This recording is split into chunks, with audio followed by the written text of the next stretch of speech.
Alright, what's going on everybody? Welcome back to another video here on the channel. So today we're going to be talking about Minecraft. And I know what the title and thumbnail might say, you know, Minecraft might be a dying game. But really what I mean by that is that over the past couple of years I've noticed something that, may seem obvious to you guys, but for me it just wasn't really apparent. And that is that Minecraft is a game that lives and dies on its updates. And you could even see this in the number of search results that it gets every time it gets an update. And it's kind of obvious, like I said before, like whenever a game gets a new update, of course it's going to go up in search results because people want to see it, and then of course it's going to go back down after everything had came out and things start to get old. Now some of you guys may remember the community tab post that I posted a couple of days ago asking whether or not Minecraft is dying to you, and a lot of you said yes because it's boring. Now I kind of did the same thing on Reddit and asked some of the Minecraft community what were some of the things that they thought were boring about the game, and one of the users said that there's nothing really to do after you beat the Ender Dragon, so that's why it's kind of boring, and I couldn't agree more. When I honestly think about it, there's no real focus on the in-game content of Minecraft, because after you beat the Ender Dragon there's literally nothing else to do but go back to your world or respawn the Ender Dragon, or maybe go explore the End City, and of course that's where you get Chorus Fruit and Elytra Wings. But other than that and some more diamond loot that's enchanted, which you're probably already going into the Ender Dragon fight with already, there's nothing really else to do. So I kind of spent the past couple of days coming up with different ideas for in-game content in Minecraft after you beat the Ender Dragon that could, I think, improve the game. Okay, so first off we're going to start with what happens after you beat the Ender Dragon. I feel like something that would be really cool is that after you beat the Ender Dragon and then the XP falls and you're ready to go back into the portal and go back to your world, there could be a new boss that awakens in the Nether, something that's not actually another dragon or a big version of a ghast or a mob that already exists, because let's face it, some of the games that already do that kind of get repetitive. Destiny, I'm looking at you. So I think that this boss in the Nether should be Mob D. If you guys remember that mob vote from a couple of years ago, I think this was the same one where the Night Stalkers were introduced, and that was actually the mob that we ended up getting, or actually no, it's the Monster of the Night Skies, I believe. And maybe it could have a different mechanic to where in the first half of the fight it's just kind of sitting back and shooting balls of fire at you and just trying to set you on fire and get you away from it, and then in the second half it starts to get into an enraged mode where it starts charging at you, leaving a line of fire on the netherrack that you're sitting on. And of course those shields on its body kind of hovering around it will act as a sort of defense, as I believe it was intended. And the people at Minecraft and Mojang are really creative, and you can get really creative with the loot drops that you want from this boss. I feel like having two separate pieces of loot that are really rare to get, as in rarer than finding netherite, would be pretty cool. Maybe one of the drops is a really rare sword that you can get that automatically comes with fire aspect, and you could even use it to light things on fire from a distance, like you can throw flames from the sword when you swing it. And I guess the other reward, since we did a sword before, we could do a shield now completely made out of diamonds, so you just have like a diamond shield that you can enchant, and maybe you could even throw that and have it come back to you kind of like a trident or Captain America's shield.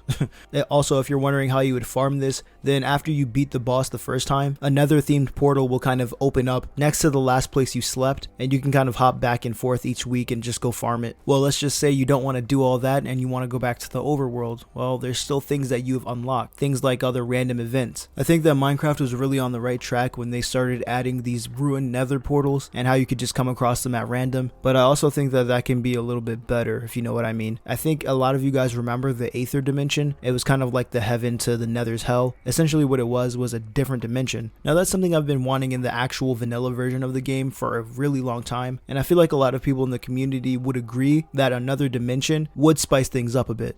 Anyways, these portals wouldn't be able to be crafted, and once you break it, you can't enter the dimension again unless you run across another portal. And honestly, they would look exactly like how they do in the mod. It would just be 8 glowstone blocks with kind of a translucent water effect in the middle of the portal. And I would like to think that there would be no bosses or any type of mob that's hostile, but I wouldn't mind it at all. And I also think that this could be a really great opportunity to introduce something that I think has been one of the most requested things, at least in my memory, and that is different breeds of dogs. And I feel like they could be introduced to your specific world by you getting a certain item from this Aether Dimension. And I guess the way it would work is that, I don't know, maybe you would get a bone from the dimension and you would go tame a dog, and that dog would automatically transform into one of maybe 10 different breeds of dog. So Minecraft has been around for a while, and I think it's about time that the dogs in the game kind of got some love and you were able to customize whatever breed you wanted. And to be honest, I feel like this would be a really big flex. I mean, just imagine like you go into your friend's world and you see that he has all this netherite armor with the portal to the nether in his bedroom, and he has like the fire sword, the diamond shield, and then he has his own breed of dog, like a pug or something. I don't know. I kind of feel like that would be cool. But anyways guys, I hope you did enjoy today's video. If you did, hit that like button, and if you want more content similar to this, hit the subscribe button. I'll see you guys in the next one. Sub up, stay safe, and peace.